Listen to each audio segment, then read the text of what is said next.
यूं तो क्रिकेट में आपने कई खिलाड़ियों को सेलिब्रेट करते देखा होगा। जब कोई बैट्समैन सेंचुरी बनाता है या बॉलर विकेट लेता है तब सभी अलग अलग अंदाज में जश्न मनाते हैं। लेकिन बांग्लादेश ऐसी टीम है जो मैदान पर अपने सेलिब्रेशन के लिए काफी बदनाम है। आपने बांग्लादेश के नागिन डांस सेलिब्रेशन को तो देखा ही होगा। तो आज हम आपको बताएंगे कि कैसे बांग्लादेश का भारत के सामने नागिन डांस करना बहुत भारी पड़ गया और ऐसा क्या हो गया कि पूरी भारतीय टीम ने श्रीलंका के राष्ट्रीय ध्वज को थामकर पूरे मैदान का चक्कर लगाया। तो बने रहिए अंत तक हमारे साथ।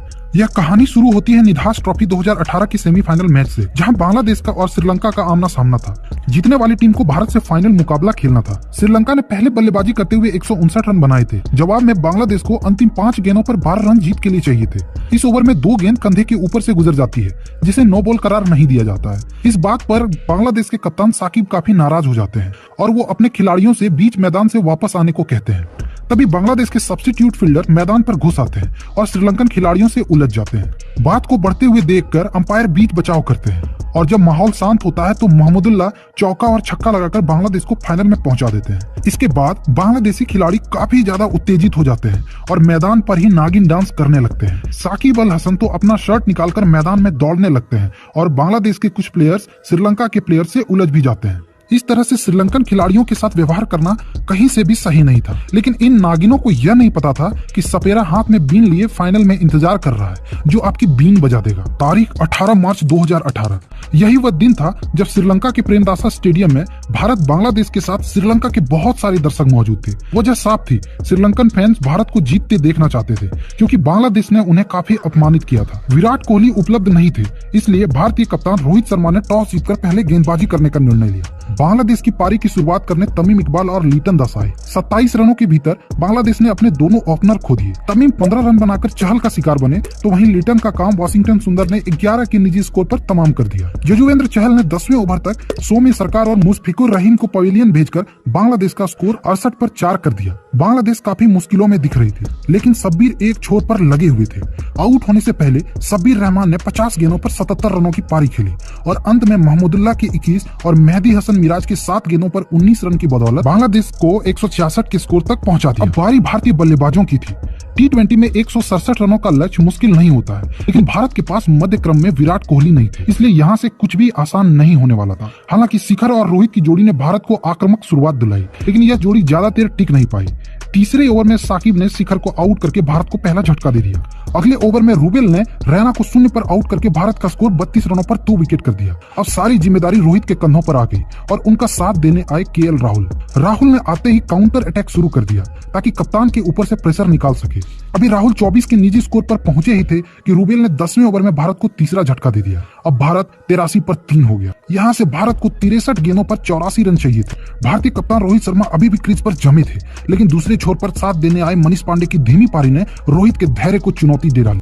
यहाँ से रन गति को बढ़ाने के प्रयास में रोहित शर्मा 56 के निजी स्कोर पर अपना विकेट गंवा बैठे। जैसे ही नजमुल इस्लाम ने उन्हें आउट किया तो अपना फन फैलाकर रोहित के सामने ही नागिन डांस करने लगे, लेकिन अभी उनको यह अंदाजा भी नहीं था कि ये उन पर कितना भारी पड़ने वाला है। जैसे ही रोहित आउट हुए तो भारत को 40 गेंदों पर 69 रन बनाने थे।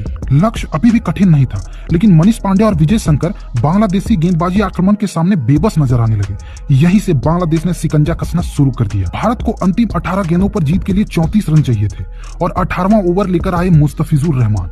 स्ट्राइक पर थे दिनेश कार्तिक से पहले बल्लेबाजी करने आए विजय शंकर। उस मैच को विजय शंकर अपने जीवन में कभी भूल ही नहीं पाएंगे, क्योंकि उनके बल्ले से मानो गेंद ने दुश्मनी कर ली थी और देखते ही देखते विजय शंकर मुस्तफिजुर की 5 गेंद बीट कर गए।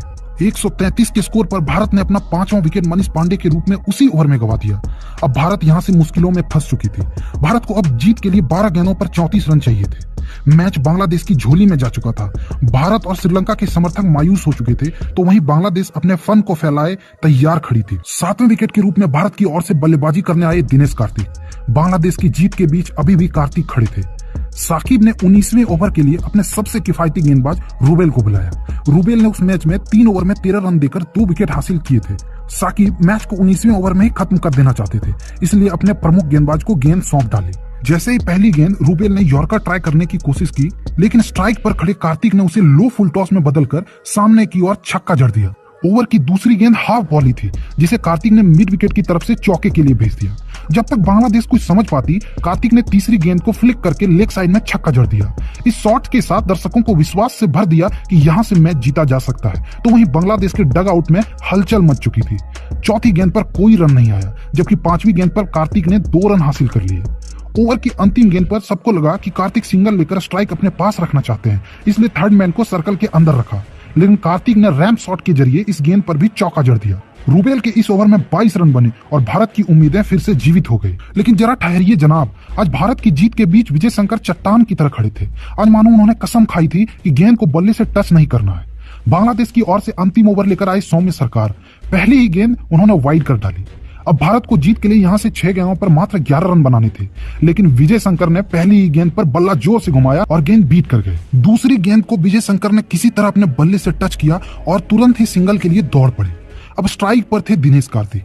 सबको लग रहा था कि आज दिनेश कार्तिक ही मैच के हीरो बनेंगे, लेकिन तीसरी गेंद पर कार्तिक भी एक ही रन ले पाए और उन्होंने विजय शंकर पर ही भरोसा दिखाया। विजय शंकर फिर से स्ट्राइक पर थे, लेकिन भारतीय खेमा अब काफी निराश हो चुका था। सौम्य सरकार ने जैसे ही चौथी गेंद वाइड यॉर्कर करने की कोशिश की तो विजय ने उसे गाइड करके चौका बटोर लिया। पूरे मैच में पहली बार विजय शंकर ने कॉन्फिडेंस वाला शॉट खेला था। अब 2 गेंदों पर भारत को जीत के लिए मात्र 5 रन बनाने थे। अब भारतीय खेमा काफी खुश दिखाई दे रहा था, लेकिन जैसे ही 5वीं गेंद पर शंकर ने छक्का लगाने का प्रयास किया तो गेंद हवा में चली गई। बाउंड्री पर खड़े मेहदी हसन मिराज ने जबरदस्त कैच लेकर भारत को फिर से बैकफुट पर धकेल दिया। इस मैच में न जाने कितनी बार पासा पलटा था। कभी लग रहा था कि बांग्लादेश जीत रही है तो कभी लग रहा था भारत जीत रहा है। लेकिन अब सब कुछ दिनेश कार्तिक के हाथों में था, क्योंकि भारत को ड्रॉ के लिए चौके तो वहीं जीत के लिए छक्के की जरूरत थी। सौम्य सरकार ने आखिरी गेंद वाइड यॉर्कर करने की कोशिश की, लेकिन जैसे ही कार्तिक ने बल्ला चलाया तो गेंद कवर्स के ऊपर से फ्लैट 6 के लिए जा चुकी थी। अंतिम गेंद पर छक्का लगाकर कार्तिक ने भारत को एक नामुमकिन सी जीत दिला दी थी। इस जीत के बाद भारत से ज्यादा श्रीलंका के दर्शक खुश दिखाई दे रहे थे। भारत ने नागिन के फन को कुचल डाला था। श्रीलंका के इस अपार समर्थन को देखते हुए भारत ने श्रीलंका के राष्ट्रीय ध्वज के साथ पूरे मैदान का चक्कर लगाया और खेल भावना का परिचय दिया। आपको इस मैच में सबसे अच्छी बात क्या लगी, हमें कमेंट करके जरूर बताएं। साथ ही वीडियो को लाइक करके चैनल को सब्सक्राइब करना बिल्कुल भी ना भूलें। तब तक मिलते हैं आपसे अगली वीडियो में एक नई कहानी के साथ। धन्यवाद।